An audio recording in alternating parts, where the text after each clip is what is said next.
Now we know the United States has been secretly funding opposition groups in Syria, groups that are actively attempting to topple the president Bashar al-Assad, even as the White House tries to rebuild relationships there.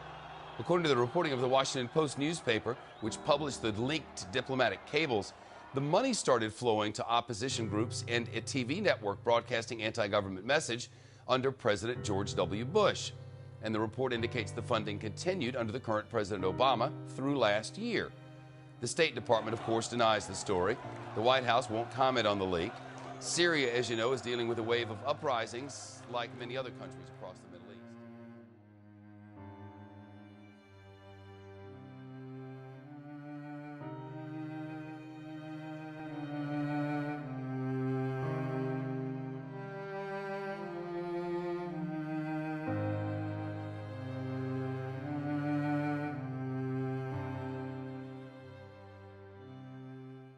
Our Syria chapter goes back to 2006. There's a very important cable in 2006 from Ambassador Roebuck, stationed in Damascus.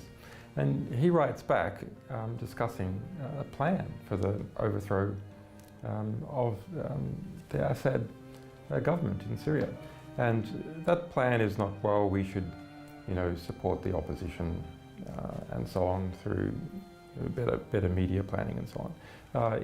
It's to use a number of different factors to create paranoia within the Syrian government, to push it to overreact, to make it fear that there's a coup, to use its maneuvers against Islamic extremists against it. So when Syria says we have a problem with Islamic extremists crossing over the border with Iraq and we're taking actions against them, to take this information and make the Syrian government look weak, the fact that it is dealing with Islamic extremists at all.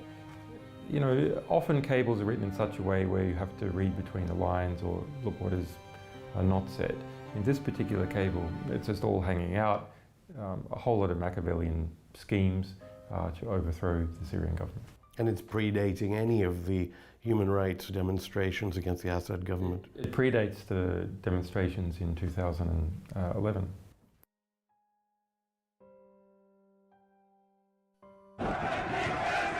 This is what it looks like in Syria, a scene that seemed unimaginable not long ago because of the regime's history of brutally crushing dissent.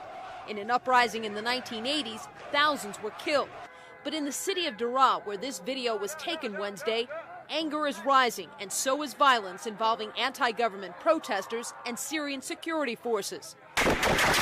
But the president's advisor also blamed a conspiracy of outside forces for the unrest.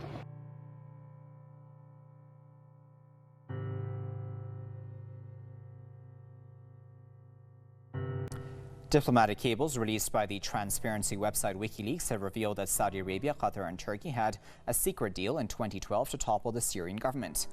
Papers also showed that key U.S. allies in the region, mainly Saudi Arabia, had become increasingly uncooperative and aggressive by expanding their autonomy and sometimes even acting against U.S. wishes.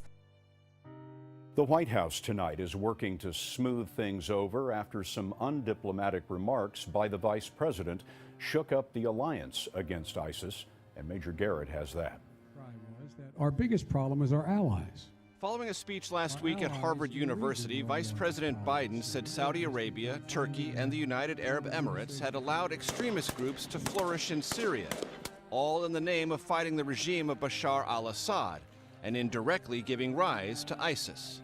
They poured hundreds of millions of dollars and thousands of tons of weapons into anyone who would fight against Assad, except that the people who were being supplied were al-Nusra and al-Qaeda and the extremist elements of jihadis coming from other parts of the world. So the International Red Cross is now designating Syria's deadly conflict to be a full-blown civil war in their estimation. This as violence has spilled into the streets over the course of this weekend.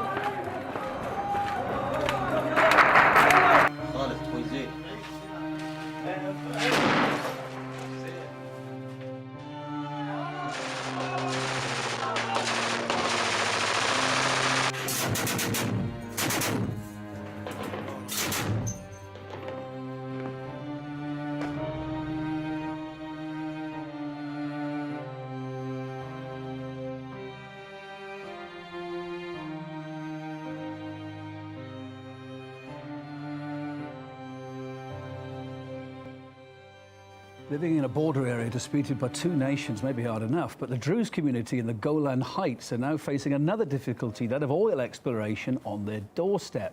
An American company started drilling wells there with Israel's approval, but locals fear they won't reap any of the benefits, as Paula Slee has been finding out for us.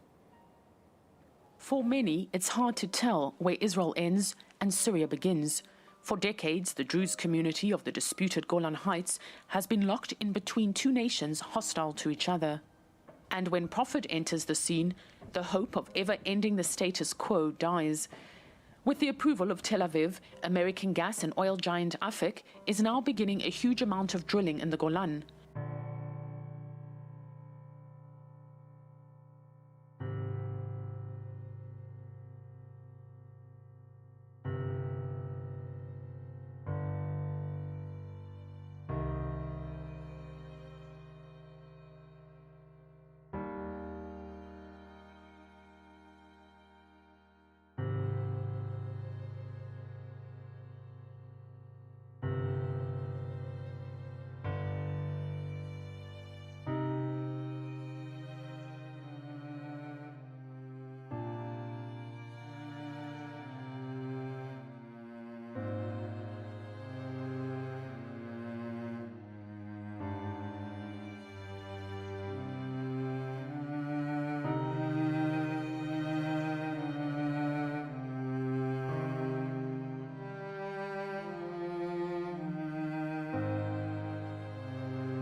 Secretary, and the details on the offer and the proposal on the table, what are the figures that we're talking about? Well, we don't know what action we're engaged in right now, but they've been quite significant. I mean, very significant. In fact,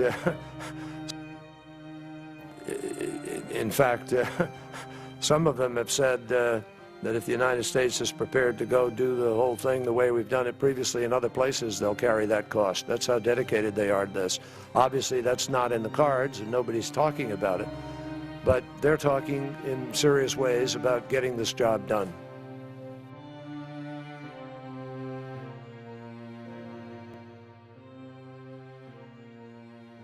Syria. Tinderbox tonight, as even allies of the ruling regime are signaling the end may be near for President Assad.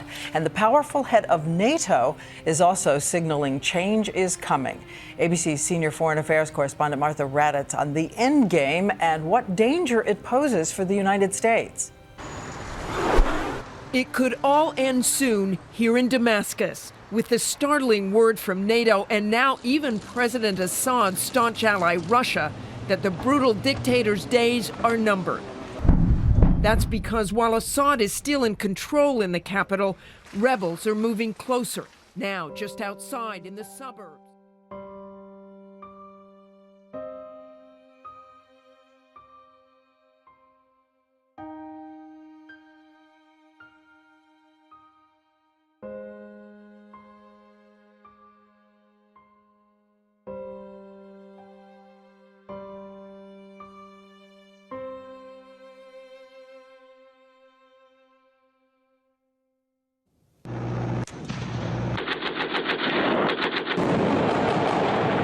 Боевики внутри засели плотно, стены крепкие, ждут, кто решит наступать, встретят из засады. Наши точно в цель.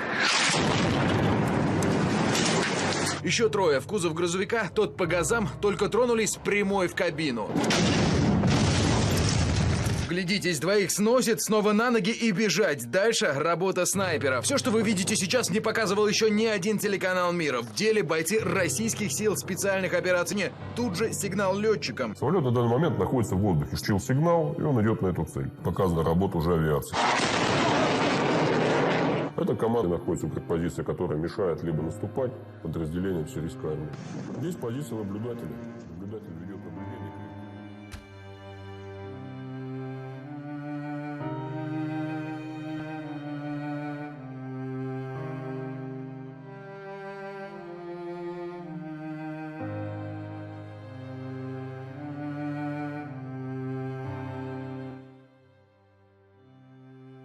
Thank you to my colleagues for letting me jump ahead. I appreciate it very, very much. I want to see if I've got this right. We're going to train people inside of Syria to fight ISIL rather than training them outside of Syria. Equip them inside and train them inside, right? New strategy. Yes, that's where they are. Okay, so, you know, count me in for trying to help. Do we still want to replace Assad? Absolutely. I think is that a goal of ours? Yes, a transition from Assad to a government of Syria that is General inclusive and moderate and together. Right. Air support for the people we train to fight ISIL. We are, Senator. Do those same people want to take Assad down? The ones that we are supporting right now are focused on ISIL. Do they have a goal to take Assad down? Senator, I don't know. What do you mean you don't know? Well, the ones we're supporting, I don't know because the folks. Don't you think most people in Syria want two things? They want to fight, they want to destroy ISIL and get rid of Assad, the person who's killed 250,000 of their family?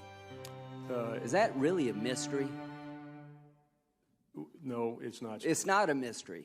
Okay, is Russia going to fight for Assad? Russia is fighting for Assad. Will Iran fight for Assad? They are doing that, Senator. Will Hezbollah fight for Assad? They are doing that.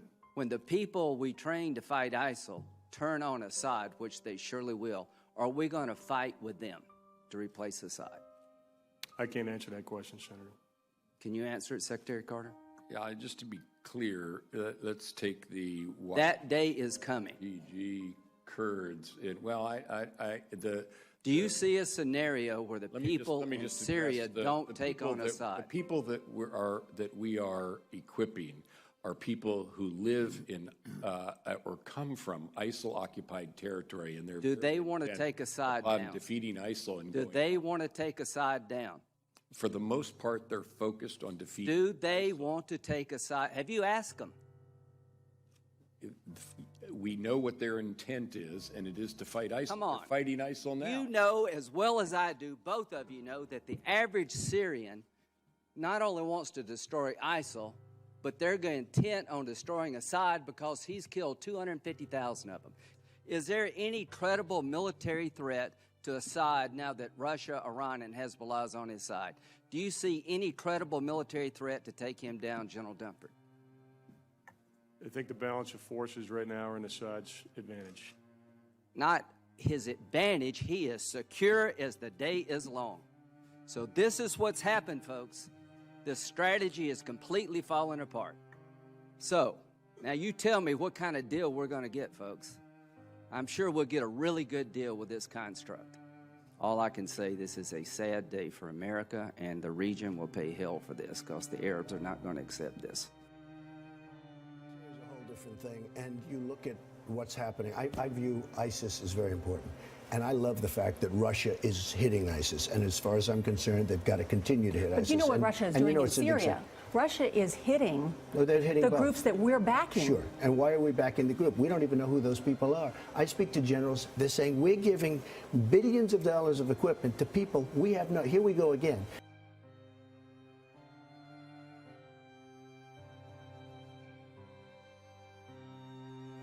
Reversal in America's policy on the Syrian Civil War. Today, Secretary of State Rex Tillerson signaled that the U.S. will no longer insist on the removal of Syria's dictator, Bashar al-Assad. Follow up now on that story out of Syria. A moment ago, President Trump putting a statement out from the White House on that deadly attack, the chemical attack in Syria, blaming the Assad regime for what the president calls heinous actions. Activists claim either Syrian or Russian fighter jets dropped chemical weapons on a rebel town in northern Syria.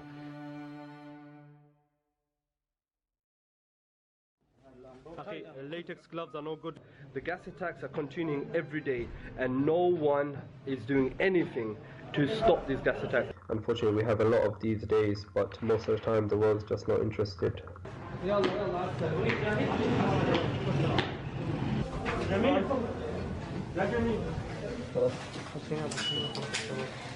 dropping on civilian population by, now it's civilian population of Syria. Soon it could be the civilian population of America in a subway or something.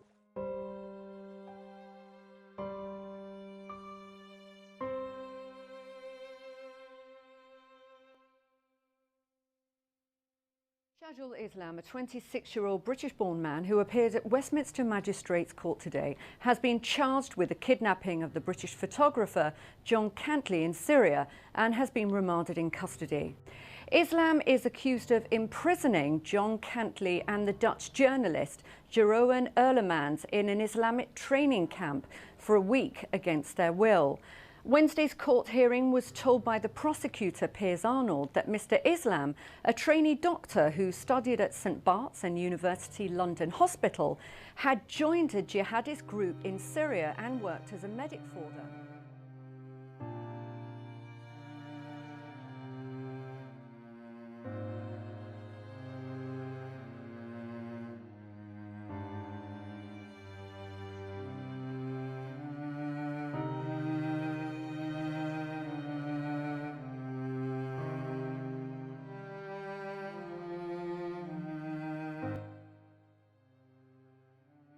Foaming at the mouth, suffering convulsions, being carried in the arms of desperate parents. We saw rows of lifeless bodies, some still in diapers, some with visible scars of a chemical weapons attack. We don't yet know everything about yesterday's attack. Time and time again, without any factual basis, Russia attempts to place blame on others. There is an obvious truth here that must be spoken. The truth is that Assad, Russia, and Iran have no interest in peace. How many more children have to die before Russia cares? Tonight I ordered a targeted military strike on the airfield in Syria from where the chemical attack was launched. It's going to end here, and we are likely, Britain, to be dragged into it, because Trump has just given the jihadis 1,000 reasons to stage fake flag operations, seeing how successful and how easy it is with a gullible media to provoke the West into intemperate reactions.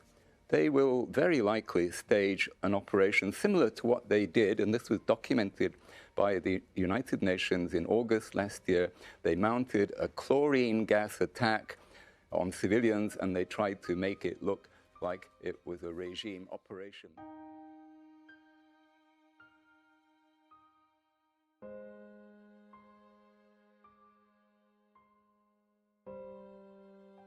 Saudi King Salmon presented that to the president. It's a gold medal. The collar of Abdulaziz Al Saud is what it's called, and it's the nation's highest honor.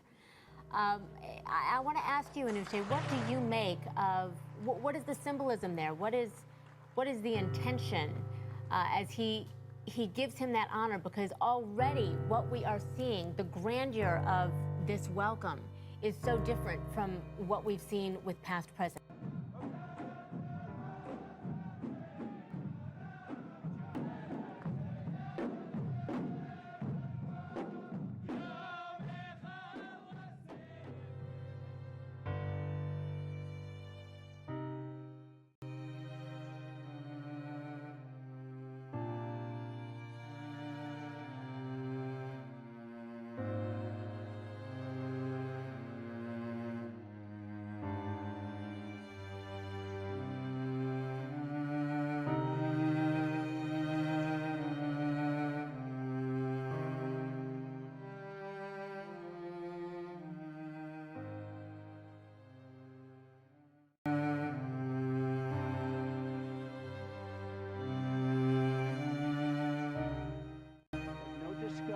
Of stamping out this threat would be complete without mentioning the government that gives terrorists safe harbor, financial backing. I am speaking, of course, of Iran. For decades, Iran has fueled the fires of sectarian conflict and terror, threatening the region and causing so much violence. All nations of conscience must work together to isolate Iran. There is a growing realization among your Arab neighbors that they have common cause with you in the threat posed by Iran, and it is indeed a threat. There's no question about that.